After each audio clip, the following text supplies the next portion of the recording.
Olá, alunos, tudo bem com vocês?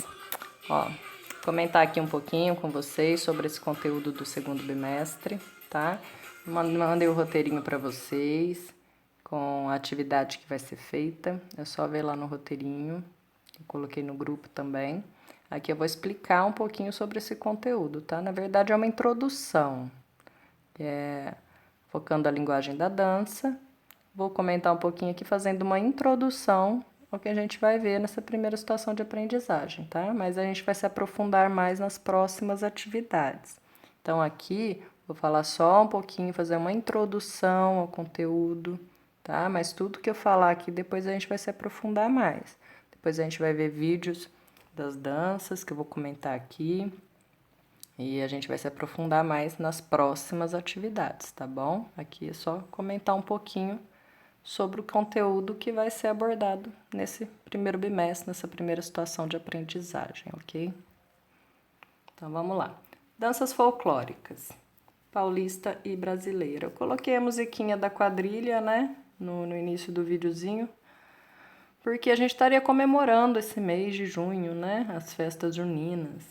Então a quadrilha é uma dança folclórica, que é o que a gente vai falar um pouquinho nesse bimestre, tá? Nessa primeira situação de aprendizagem sobre danças folclóricas. A quadrilha é considerada uma festa, uma dança, né? Uma dança folclórica das festas juninas, certo? É um folguedo. O que são folguedos? São festas populares que fazem parte do folclore brasileiro. Envolve música, dança e teatro. A gente vê que na quadrilha envolve tudo isso, né? Tem a música própria das festas juninas, da quadrilha, e a dança, né, que acompanha essas músicas, que é a quadrilha. E também tem o teatro, a parte lá que os caipiras estão se casando, é um tipo de teatro. E são festas populares, é uma dança de festas populares, porque a gente não vai dançar quadrilha sozinho, né? A quadrilha é uma dança de se dançar coletivamente e faz parte de festas, tá? Então, essas danças folclóricas, elas são criadas, né, a partir de várias culturas. Aqui no Brasil, a gente vê suas apresentações em festas populares, sejam religiosas ou não. Muitas danças, muitas festas, né, são voltadas à religiosidade também, mas ou não também. Tem outras danças folclóricas que não estão ligadas à religião, tá? Tem muitas danças folclóricas aqui no Brasil, no nosso estado de São Paulo. E vou comentar aqui duas delas, tá? Porque depois a gente vai se aprofundar mais, vamos ver alguns vídeos de outras que eu vou citar aqui, tá certo? Então, no Brasil, a gente tem o frevo, originado em Pernambuco, carimbó, da região do Amazonas, danças consideradas patrimônio imaterial brasileiro, que é muito importante para a nossa cultura. Patrimônio imaterial se refere aos saberes, né, aos costumes, a gente não pode tocar, são saberes e costumes. No estado de São Paulo temos ainda o jongo, o fandango e a catira. Vou falar aqui um pouquinho sobre o frevo, tá? O frevo que é considerado patrimônio cultural, né, como mencionei agora, é uma dança típica do carnaval pernambucano. É caracterizado pela ausência de letras, tá? As músicas dessa dança, as músicas que acompanham essa dança, são só instrumentais, tá? Não são cantadas. E os dançarinos seguram pequenos guarda-chuvas como elemento coreográfico. Então, toda dança tem uma coreografia, né? Essas coreografias das danças populares, das danças folclóricas, todo mundo já conhece, né? Quem dança nas suas regiões, que nem lá em Pernambuco, todo mundo conhece essas coreografias, elas são passadas de geração para geração. E no frevo tem muitos saltos, né? Muitos giros, movimento da perna, eles com o corpo, né? Tá sempre no nível alto, baixo, médio, eles conseguem alcançar todos esses níveis e é uma dança bem frenética, com bastante movimento, tá? Vamos falar aqui um pouquinho do jongo. O jongo é do folclore paulista, né, do nosso estado. O jongo é um folguedo, né, como eu mencionei. Folguedos são festas populares, né, que envolve música, dança e teatro. O jongo é apresentado nas festas juninas, homenageando São Benedito. Então, é uma festa ligada à religião, né? O tipo de coreografia é de roda. Então, sempre que vai se dançar o jongo, as pessoas ficam em roda. Um casal se apresenta no centro, perto de uma fogueira, e durante o folguedo são utilizados vários instrumentos musicais, né? Tem cantorias puxadas pelo jongueiro, e aí são as cidades onde essa dança é praticada, tá? É aqui no estado de São Paulo. Aqui outros tipos de danças, né? Outras danças folclóricas brasileiras. Temos várias, coloquei algumas aí, mas tem muito mais, né? Vocês já devem ter ouvido falar de algumas dessas, né? A quadrilha tá aí também, que eu mencionei. E são exemplos de danças brasileiras e paulistas, né? Traduzem a tradição, costume de um povo, de determinada região. A gente vê cada dança, né, de determinada região.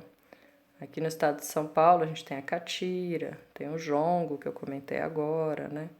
Então, cada região tem suas danças características, né? Algumas são populares em várias regiões, né? Agora aqui, depois a gente vai ver, tá? Mais profundamente sobre essas danças. Vai ter a atividade de apreciação, que eu vou colocar vídeos para vocês verem. Aqui, como eu falei, é só uma introdução, comentário sobre o que a gente vai ver nesse bimestre, tá? Aqui eu vou falar um pouquinho sobre os fatores do movimento na dança, tá? Mas antes, a gente precisa falar um pouquinho sobre os elementos constitutivos do movimento, tá? Do movimento cotidiano e também sobre um carinha aí, ó, chamado Rudolf Laban. A gente vai falar um pouquinho sobre o Laban, que foi um coreógrafo, dançarino, artista e um estudioso do movimento da expressividade do movimento na dança, tá? Ele se dedicou a estudar todo esse movimento e propôs alguns conceitos. Então, a gente vai falar antes aqui desses elementos constitutivos do movimento que inspirou o Laban, né, nesse estudo, né, nesses conceitos que ele criou com base nesses movimentos, tá? Nesses elementos do movimento. Então, os elementos constitutivos do movimento cotidiano, né? São movimentos do dia a dia. A gente sempre está se movimentando, né? No nosso dia a dia. E esses movimentos têm seus elementos constitutivos, tá? Que são esses três aí: movimento corporal, espaço e tempo. Então, no movimento corporal, a gente tem como movimento corporal é quando um corpo ou parte de um corpo se movimenta em certo espaço. A gente tem a percepção do tempo, né? Que é a velocidade que esse movimento corporal acontece. E a gente tem aí o espaço, a exploração do espaço, que é onde esse corpo está, né? Onde esse movimento se dá. A gente sempre está em algum lugar fazendo algum movimento durante um certo tempo, né? Então, esse espaço onde esse corpo está, onde esse movimento se dá, são as direções, né? Em cima, embaixo, do lado, atrás. Quando a gente se movimenta para trás, para cima, para baixo. E as dimensões também, né? Pequeno, médio, grande. Se o espaço é pequeno, a gente consegue se movimentar de uma certa forma. Se o espaço é médio, se o espaço é grande, dependendo da altura, né? Do espaço, da profundidade. E temos os níveis também, né? Que é baixo, médio e alto. Aí eu coloquei uma imagem, né? Uma pessoa, no dançarino ali, ó, no nível médio, nível baixo e nível alto com o corpo, né? O nível alto seria acima da cabeça, o nível médio mais ou menos na altura da cintura e o nível baixo abaixo da cintura, tá? Aí eu coloquei umas imagens também de movimentos cotidianos do dia a dia, né? Então, a gente sempre está se movimentando e todo movimento tem esses elementos aí constitutivos, né? O movimento corporal, um certo espaço, em determinado tempo. tá? Coloquei uma pessoa pulando, né, fazendo ginástica, andando de bicicleta, andando, subindo a escada. A gente sempre está em movimento, né? Até quando a gente dorme, né? Às vezes a gente se movimenta um pouco na cama. Então, o corpo, a maior parte do tempo está em movimento, né? Então, agora a gente vai falar aqui, dentro desses elementos constitutivos, né? Especificamente, os elementos constitutivos do movimento, o Laban dividiu isso em 4 principais fatores, né? Que eu coloquei aqui do lado. Que são categorias, né? Fatores ou categorias. Que é o espaço, que é onde a dança acontece, né? Como eu mencionei agora há pouco, os movimentos criados pelo corpo são totalmente influenciados, né? Por esse espaço onde o corpo está inserido. A gente também tem a fluência. O que seria fluência? Movimento contínuo, uniforme, progressivo.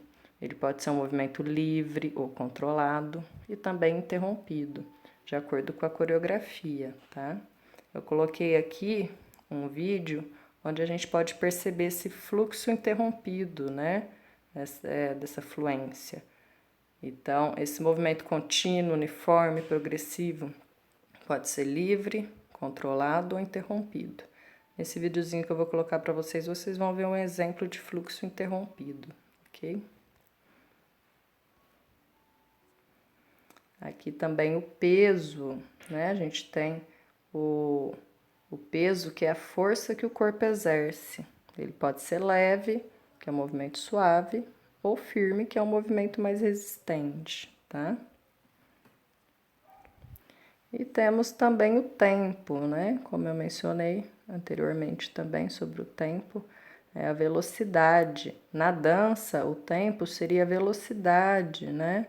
Ajuda a definir a duração de um movimento na dança, o ritmo. Então, ele pode ser rápido, moderado e lento, tá? Gente, aqui eu comentei com vocês, então, uma introdução, tá? A gente vai se aprofundar mais nas próximas atividades, mas já dá para vocês terem uma maior noção, né, do que está sendo falado lá no roteiro. Eu espero que ajude aí, né, no roteiro, nos estudos do nosso segundo bimestre. Então, um abraço para todos e até a próxima.